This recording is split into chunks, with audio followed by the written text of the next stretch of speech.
প্রতি বছর একটা দিন আসে যেদিন একটা শহর আর একটা রথ পুরো বিশ্বকে থমকে দেয়।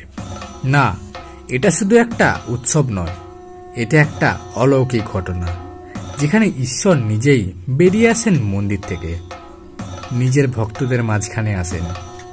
2025 সালেও এই রহস্যময় রথযাত্রা আবারও একটু বেশি রহস্যময় হতে চলেছে। অধ্যায় নম্বর 1, ইতিহাসের অজানা অধ্যায়। রথযাত্রা মানেই পুরীর পথে 3 ভাই বোন, জগন্নাথ, বলরাম আর সুভদ্রা মন্দির ছেড়ে চলে যান মাসির বাড়ি। কিন্তু জানেন কি, এই রথযাত্রা শুরু হয়েছিল কবে? প্রায় 5000 বছর আগে। দ্বারকাধীশ কৃষ্ণ নিজেই বলেছিলেন, আমার এই রথে চড়েই আমি ফিরে আসব ভক্তদের মাঝে।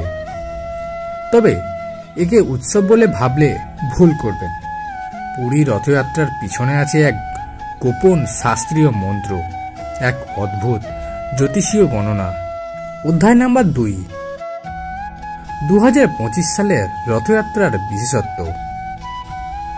এবারে রথযাত্রা 7 জুলাই 2025 সাল, কিন্তু এবারের যাত্রা অন্যবারের থেকে একটু আলাদা কেন?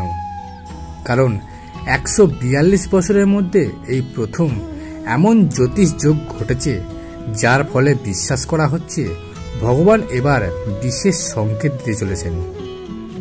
বিশেষভাবে নির্মিত হচ্ছে নতুন কাঠের রথ, রহস্যময় দারু গাছ ব্যবহার করা হচ্ছে, যা নাকি রাতের বেলায় নিজে থেকেই আলো দেয়। এছাড়াও এবছর 10 লক্ষের বেশি ভক্তের সমাগম ঘটতে চলেছে এখানে। বিশ্বের 50টি দেশ থেকে এআই এবং ড্রোন ক্যামেরার এবার লাইভ করা হবে রথযাত্রার সেই মুহূর্তটিকে। অধ্যায় নাম্বার 3, অলৌকিক ঘটনা যা কেউ ব্যাখ্যা করতে পারে না।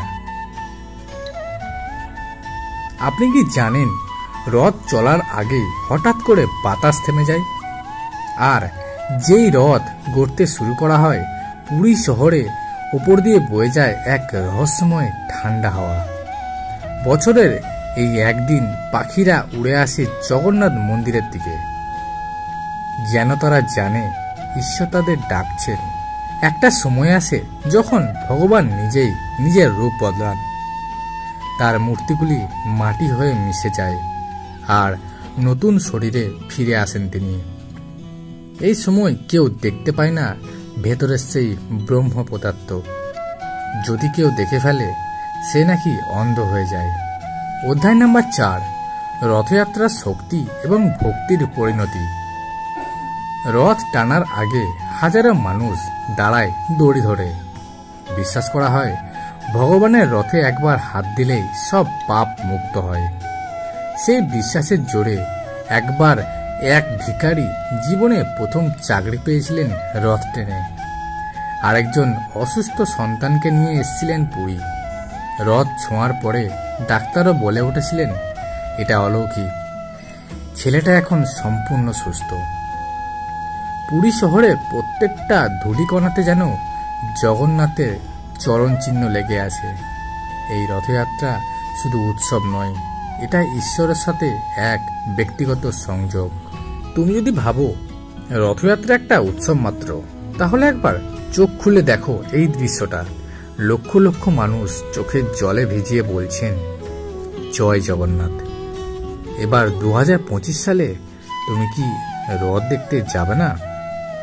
না হয় শুধু একবার মন থেকে বলো, জয় জগন্নাথ।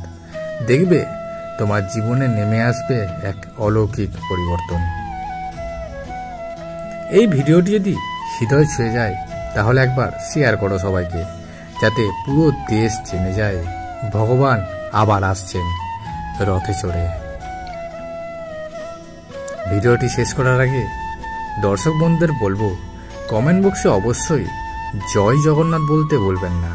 দেখা হচ্ছে পরের ভিডিওতে। ততক্ষণ পর্যন্ত ভালো থাকুন, সুস্থ থাকুন। জয় হিন্দ।